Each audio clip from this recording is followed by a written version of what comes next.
வணக்கம் விவஸ், நான் உங்கள் ரமேஷ், மஞ்சு ரமேஷ், மாஸ்டர் மீடியா. இன்னைக்கு நாம் பார்க்க போகிறது தமிழ் சினிமா.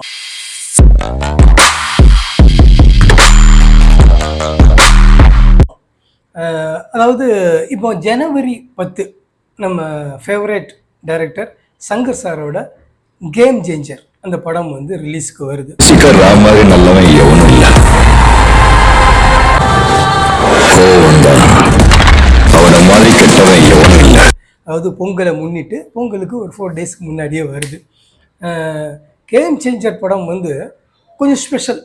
என்னன்னு கேட்டிங்கன்னா, பொதுவாகவே சங்கர் சார்னாலே தமிழ் சினிமாவுக்கு ரொம்ப ஸ்பெஷலு. அவரோட இந்தியன் 2 தான் நமக்கு வந்து மிகப்பெரிய ஒரு டிசப்பாயின்மெண்ட் கொடுத்துச்சு. அது கூட எதனாலும் தெரியல, எனக்கெல்லாம் ரொம்ப பர்சனலாகவே ரொம்ப வருத்தமாக இருந்துச்சு. என்னன்னு கேட்டிங்கன்னா, சங்கர் சார் அப்படின்னாலே வந்து இந்தியன் சினிமாவை வந்து உலக அரங்கில் கொண்டு போய் நிப்பாட்டினதில் நம்பர் 1 அவர் தான். வந்து வேர்ல்டு மார்க்கெட்டுக்குள்ளுக்கு ரொம்ப பரவலாக வந்து அது பேசப்பட்டுச்சு. அப்படிப்பட்ட ஒரு இயக்குனர், உங்களுக்கு நல்லாவே தெரியும். அவரோட ப்ரீவியஸ் படங்கள்லாம் பார்த்தீங்கன்னா அப்சல்யூட்லி வெல் அப்படிங்கிற மாதிரி இருக்கும். இன்னும் சொல்ல போயாச்சுன்னா புது புது அட்டெம்ப்ட், பிரம்மாண்டம்.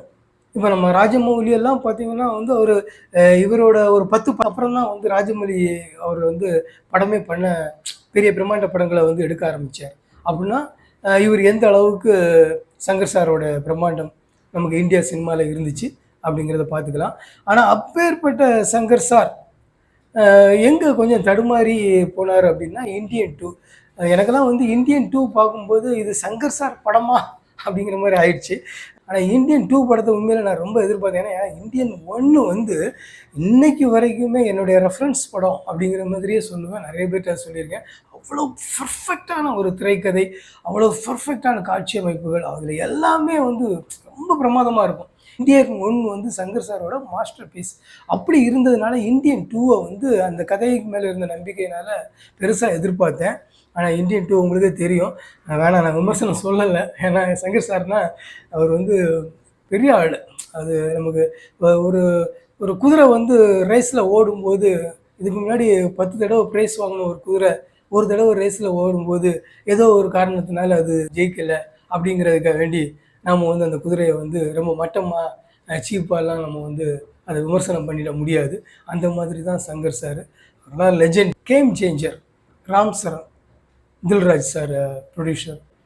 இந்த படம் வந்து சக்ஸஸ் ஆகணும் அப்படின்னு சொல்லி நான் மனசார நினைக்கிறேன். ஏன்னா சங்கர் சார் மாதிரி ஒருத்தர் வந்து நம்ம ஃபீல்டுக்கு வந்து கண்டிப்பாக வேணும். அவர் வந்து எந்த விதத்துலேயுமே வந்து தோற்று போயிடக்கூடாது அப்படின்னு நினைக்கிறேன். பார்ப்போம் சங்கர் சார் என்ன பண்ணியிருக்காரு அப்படின்னு. கேம் சேஞ்சர் மூலமாக சங்கர் சார் வந்து கம்பேக் கொடுத்தாருன்னா எனக்கு ரொம்ப சந்தோஷம், நம்ம எல்லாருக்குமே ரொம்ப சந்தோஷம். பார்ப்போம். ஜனவரி 10 சங்கர் சாரோட கேம் சேஞ்சர் படம் வந்து ரிலீஸு. பொங்கலுக்கு அதை பார்ப்போம். நன்றி.